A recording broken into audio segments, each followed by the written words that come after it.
What's going on, everybody? Welcome back to my channel. Today we're going to talk about things you can actually add into your training plan when it comes to back pain. So I experienced back pain in my early 20s and this was something. What I mean by that is I was desperate. I was feeling really, I felt that I was pessimistic. I have to acknowledge that. Yeah, I was. I thought that I couldn't get over this. I was not able to actually see the light through darkness. But today I'm going to show you precious information that I wish I knew before. And so I will start. So my name is Baiocco. I'm a registered kinesiologist, and the first component is mobility exercises.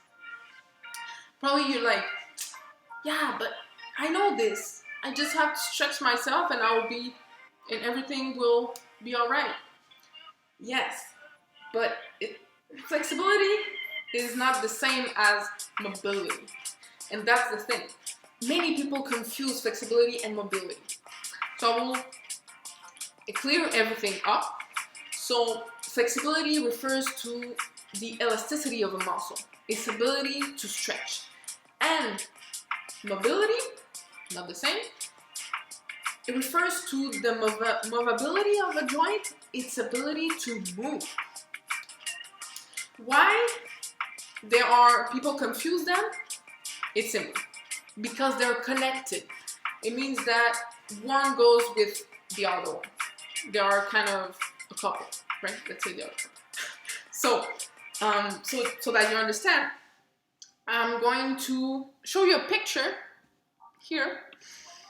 And this probably, it's I think one of the best example that reflects the fact that both of them, flexibility and mobility, are related. So in order to dance, right, you need your muscles to be at some point flexible, right? If you don't have flexible muscles, I don't know how you can move. And this is the thing. You need flexibility in order to move. So I'll give you another example. Let's say you are about to squat, right? So you need to take something from the floor, and so you notice that you're not able to bend down as much as you would like to.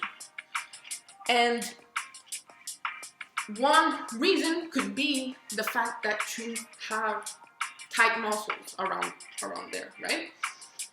And so if you improve your flexibility, you will improve on the long run your mobility, right? You will be able more to move, right? And because of that, by the fact that you will move more freely, you will be able to kind of stay flexible at some point. You know what I mean? They are connected. So you cannot move if you're not flexible, and same thing on the other side, the opposite side. I'm going to talk about now the fact that whenever we are seated, so there's studies that have shown that whenever we are in this sitting position for prolonged time, it leads to stiffness in the back. And I'm going to show you, I'm going to compare actually so that you understand. So let's say you fell down and up. You have a cast. So the cast prevents here the ankle to move, right? But the thing is that it can lead to muscle atrophy. And so this is basically muscle loss, right? And so here's the muscle loss. So, oh my God, I don't have that much muscles. The muscles are not strong enough, right? Now that I remove the cast. And same goes with a stiff joints, stiff spine. So whenever we have this stiff spine because of the fact that we stay seated for long hours, basically it can lead to muscle loss. So that's huge, right? So it not only affects your posture, but it can also make you less mobile, less able to, you have less ability to move. And so it's kind of getting worse because of that, right? And this is why mobility exercises are important, and they're not the same as flexibility. Now, we're going to talk about the second component, which is breathing exercises. And so, I'm going to ask you a question. So, do you know how many times a day we breathe? Do you have any idea? So, if you know, you can comment down below your answer to know if you got the right answer. So, here, I'm going to tell you that it's 20,000 times a day. That's insanely huge, right? Insanely high. It's so big, right? And probably you're asking, yeah, Maria, but what's the link with back pain? Well, whenever we breathe, we engage the back muscles. And we do also engage the abdominals, the obliques, so the core muscles, and the diaphragm and other muscles. And they are responsible to the breathing process. And this is why I'm going to ask you to do something, to try something. So if you're up to, so try to breathe through your stomach so that you inflate your stomach, your belly with your breathing, and this in doing 1 minute. So try that. And here I want you to compare and see what kind of component I need to prioritize. So you will, according to your feeling, you will associate it with your solution, and this will help you out to know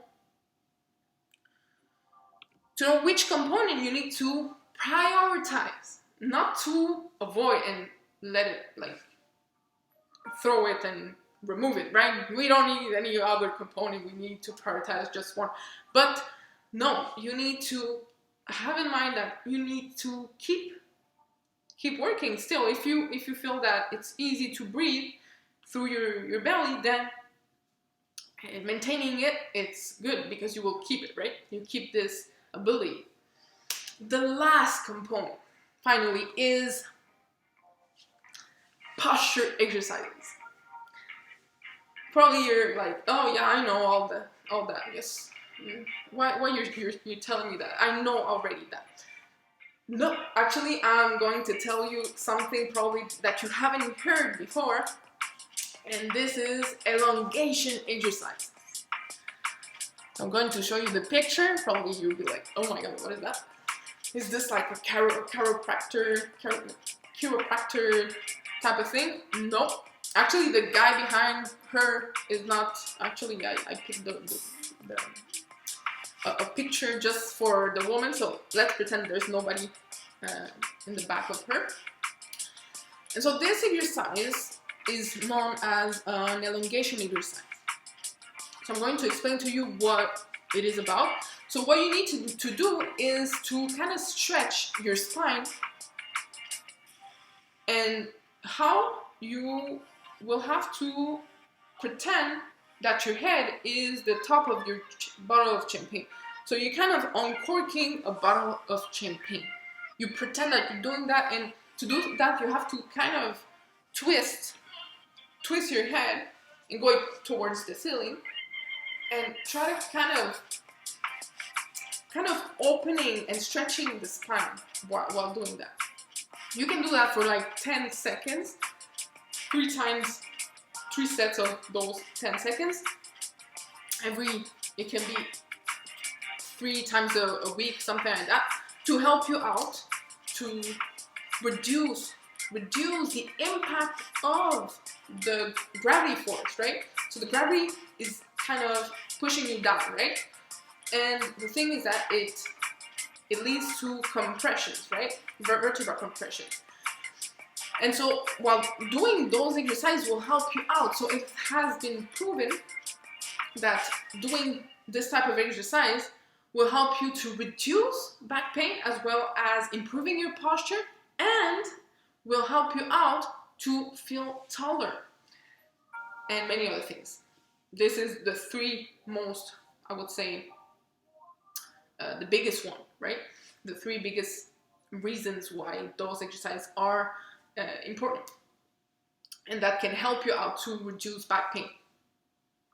And so those exercises are important to, like I said, increase the space between the vertebrae, and this will help you out to how it can reduce back pain. Well, it will help you out to let space in between the vertebrae, and this will help the blood flow, right?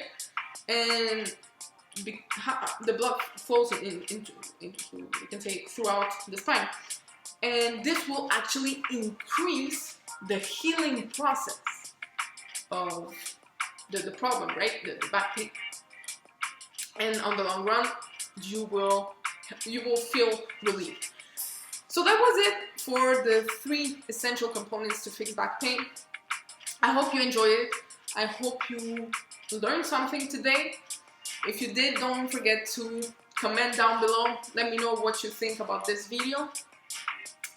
And I will end up by saying, don't forget to check out my website, Kinesiologist.com, to learn more about what I do.